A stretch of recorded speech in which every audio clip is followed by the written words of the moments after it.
Hello friends, welcome to DS study academy. आज की class में हम क्लास 10 के मैथमेटिक्स से चैप्टर नंबर 5 जिसका नाम है अरिथमेटिक प्रोग्रेस, जिसे हम एपी कहते हैं और जिसे हम हिंदी में समांतर श्रेणी कहते हैं, उस चैप्टर के इस प्रश्न को सॉल्व करेंगे। ये प्रश्न ना तो एनसीईआरटी का है ना ही बालाजी का है। मैंने जब इसे पहली बार सॉल्व किया था तो मैंने इसे आर डी शर्मा के बुक से लिया था। आर डी शर्मा के बुक में ये प्रश्न है, ना तो ये एनसीईआरटी में है ना ये बालाजी में है। हमारे पास ये प्रश्न आया है तो हमें इसे सॉल्व करना है। ये एपी का एक बहुत ज्यादा इंपॉर्टेंट प्रश्न है और ये अनसॉल्व, अगर आप पिछले 6 साल के अनसॉल्व को उठाएंगे तो उसमें ये प्रश्न है। तो इस प्रश्न को हमें सॉल्व करना है। प्रश्न क्या है? एक आदमी ने 3250 रुपए का ऋण लिया। कोई व्यक्ति है जो किसी से 3250 रुपए का ऋण लेता है। 3250 रुपए का ऋण लेता है। उसने पहले महीने में 20 रुपए दिया। वो एक किस्त बांध रहा है जिसमें पहले महीने में उसने 20 रुपए दिया, फिर उसके बाद उसने पहले महीने में 20 रुपए दिया, फिर उसके बाद वो प्रति माह 15 रुपए बढ़ाता गया। उसने पहले महीने में 20 रुपया दिया, फिर उसके बाद दूसरे महीने में उस 20 में 15 को ऐड किया, फिर तीसरे महीने में उस 20 में जो 15 ऐड किया था, फिर उसके बाद 15 ऐड किया। वो हर महीने 15 रुपए बढ़ाता जा रहा है। तो वह व्यक्ति वह व्यक्ति कितने महीने में इस ऋण को चुकता कर देगा? ठीक, पहले पहले महीने में उसने 20 रुपए दिया। जब पहले महीने में 20 रुपए देगा, हल, कोई व्यक्ति है 3250 रुपए का ऋण लेता है, पहले महीने में वो भी 20 रुपए देता है, पहले महीने में 20 रुपए देता है, दूसरे महीने में 20 + 15, प्रति माह वो 15 रुपए बढ़ा रहा है, तो दूसरे महीने में 20 + 15 होगा। और तीसरे महीने में 20 + 2 × 15, क्योंकि वो 15 बढ़ा रहा है तो हम 15 को 2 से गुणा कर देंगे। फिर वो चौथे महीने में भी इसी तरह कर रहा है, 20 + 3 × 15। ठीक, अब ये एक सीरीज बनेगी। 20 में 15 जुड़ेगा 35, 20 और ये मल्टीप्लाई करेगा तो 30, 30 20 50, और ये 15 × 45 20 65, 65। ये एक सीरीज बन रहा है। पहले महीने में उसने 20 दिया, फिर उसके बाद पहले महीने में 20 दिया, फिर उसके बाद उसने 15 रुपए बढ़ाया, 35 दिया, दूसरे महीने फिर 15 बढ़ाया, 50 दिया, फिर 15 बढ़ाया, 65 दिया। ऐसे करते करते वो बढ़ाता जा रहा है। वो कितने कितने महीनों में इस 3250 रुपए के ऋण को चुकता कर देगा? हमें यहाँ पे एन की वैल्यू को ज्ञात करना है। एन ही तो होगा कि कितने महीने वो चुकता करेगा ऋण को। तो यहाँ पे हमारा ए जो दिया है, ए पहला पद 20 है, सार्वंतर डी जब सब में 15-15 का गैप है तो डी 15 हो जाएगा। और प्रश्न में पहले ही टोटल बोल दिया था, मतलब एसएन बता दिया था पहले ही कि योगफल जो है वो 3250 है, तो पहले ही एसएन बता दिया था, तो एसएन हो जाएगा 3250।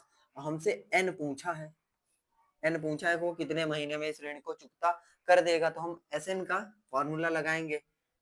SN is equal to N by 2, 2a plus n minus 1 into D. SN का एक और फार्मूला होता है। क्या होता है? एसएन बराबर n by 2a plus l। जब हमें अंतिम पद दिया हो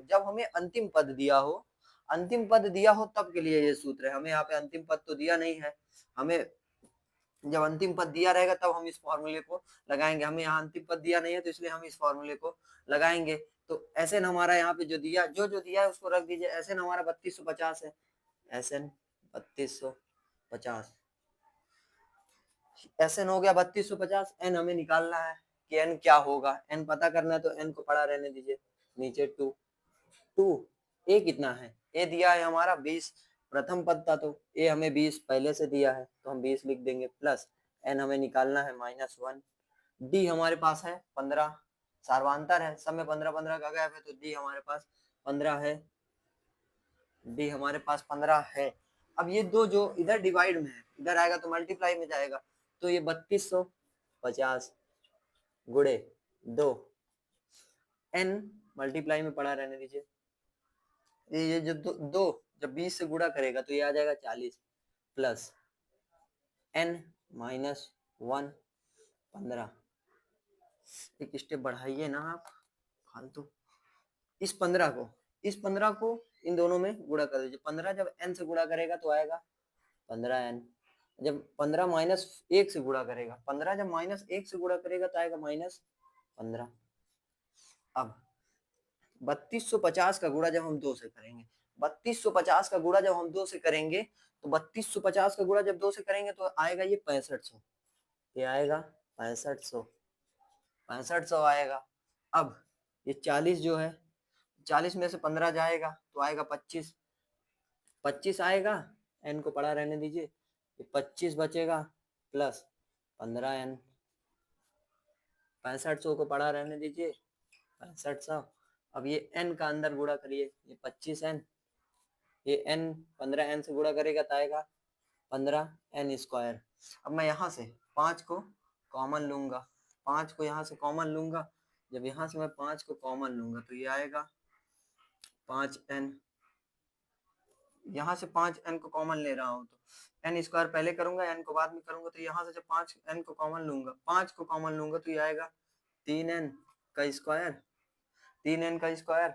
और यहाँ से 5 कॉमन लेंगे तो आएगा प्लस का 5n बराबर 6500, बराबर 6500। अब ये कट करेगा, 13 बचे 65, तो 3n स्क्वायर प्लस 5n बराबर 1300। इस 1300 को इधर प्लस में इधर लाइए, माइनस में हो जाएगा। 3n square plus 5n minus. अब ये एक क्वाड्रेटिक इक्वेशन बन रहा है, द्विघात समीकरण बन रहा है, हमें इसे सॉल्व करना है। ये द्विघात समीकरण बन रहा है। द्विघात समीकरण को कैसे सॉल्व करते हैं? ये 3 है, इस 3 का गुणा इससे करिए। 3 का गुणा जब हम 1300 से करेंगे, 13 × 39, 3900 हो जाएगा, 3900 हो जाएगा। इसका फैक्टर हमें ऐसे बनाना है, इसका फैक्टर 3900 का फैक्टर हमें ऐसे बनाना है कि गुणा करने पे, इस 5 फैक्टर हमें ऐसे बनाना है, गुणा करने पे 3900 आए, और माइनस करने पे, माइनस हमें यहाँ से पता चलता है कि माइनस करना है, प्लस करना है। अगर यहाँ प्लस होता तो ऐड करने पे होता, लेकिन यहाँ माइनस है तो माइनस करने पे 5 आए और गुणा करने पे 3900 आए। हमें इसका ऐसा फैक्टर बनाना है। तो फैक्टर बनाने का सबसे आसान तरीका, आप यहाँ पे वो संख्या लिख लीजिए जिसका फैक्टर हमें पता करना है। 3900 का पहले 2 से 1, फिर एक यहाँ बचेगा, एक इधर आएगा तो 19, 9, एक इधर जाएगा 5, 0, 2, 9, 7, 5। अब 5 से 10, 5 से नहीं 3 से काटिए पहले, 3, 3, 2, 5। अब 3 से नहीं जाएगा, 5 से काटिए, 5 छंग 30, 2 65, 5 13। अब 13 से जाएगा। अब हमें इसे ऐसे एडजस्ट करना है, ऐसे एडजस्ट करना है कि माइनस करने पे 5 आए, गुणा करने पे तो 1300 आ ही रहा है, 3900 आ ही रहा है। हमें ऐसे एडजस्ट करना है माइनस करने पे 5 आए। तो 13 बचे 65, 5 दिया 15, दूनी 30, दूनी 60, 60 और 65 का फैक्टर बन रहा है। 65 और 60 को जब हम आपस में माइनस करेंगे तो 5 आएगा। जब हम 65 में से 60 को घटाएंगे तो 5 बचेगा, और जब मैं इसका गुणा कर रहा हूँ तो ये 3900 आ रहा है। तो 3n square plus 65 minus 60 n minus 1300 बराबर 0। 3n स्क्वायर प्लस, अब ये n अंदर गुणा करेगा, ये आ जाएगा 65n, 65n आ जाएगा, और माइनस 60n माइनस 1300 बराबर 0। यहाँ से हमें 3n स्क्वायर प्लस 65n में कॉमन क्या दिख रहा है? कॉमन सिर्फ और सिर्फ n दिख रहा है। कॉमन n दिख रहा है तो n को कॉमन हम ले लेते हैं। यहाँ पे बचेगा 3n प्लस यहाँ पे बचेगा 65 माइनस, यहाँ पे कॉमन क्या है? यहाँ पे हम 20 को कॉमन लेंगे, यहाँ पे हम 20 को कॉमन लेंगे। 20 को जब कॉमन लेंगे तो यहाँ पे बचेगा 3n, माइनस को कॉमन लिया था तो माइनस माइनस प्लस हो जाएगा, यहाँ पे बचेगा 65, 65 बराबर 0। अब इसमें कॉमन क्या है? इसमें कॉमन है 3n प्लस 65, यहाँ पे भी 3n प्लस 65, तो इसको एक में कर लीजिए, 3n प्लस 65 बचेगा क्या? n माइनस 20 बराबर 0। एक बार इसके बराबर में 0 करिए, एक बार इसके बराबर में 0 करिए, हम डायरेक्ट कर दे रहे हैं। n बराबर आ जाएगा माइनस का 65/3 और ये माइनस में है तो आ जाएगा प्लस का 20। हमें n निकालना था, n निकालना था। एक आदमी ने 3250 रुपए का ऋण लिया, उसने पहले महीने में 20 रुपए दिया, फिर वह प्रति माह 15 रुपए बढ़ाता गया, तो वह कितने महीने में ऋण को चुकता कर देगा? कोई भी जब आप महीने का गिनती करें, किसी भी चीज का गिनती करें, तो वो माइनस में नहीं आएगा। महीना कभी भी माइनस में नहीं आएगा, तो ये तो नहीं होगा। तो n की वैल्यू 20 होगी। वो जो व्यक्ति है जो 3250 रुपए का ऋण लिया था, 3250 रुपए का ऋण लिया था, उसे उस ऋण को चुकता करने के लिए कुल 20 महीने लगेंगे। कुल 20 महीने लगेंगे अगर वो इस रूल को फॉलो करके फॉलो करके पैसे को देता है, तो वो 20 महीने में इस ऋण को चुकता कर देगा। पहले महीने में उसने 20 दिया, फिर वो प्रति माह 15 रुपए बढ़ाता गया, तो वो अगर इस रूल को फॉलो करेगा, बोला है तो करेगा भी, अगर रूल को फॉलो करेगा तो वो 20 महीने में इस 20 महीने में इस ऋण को चुकता कर देगा।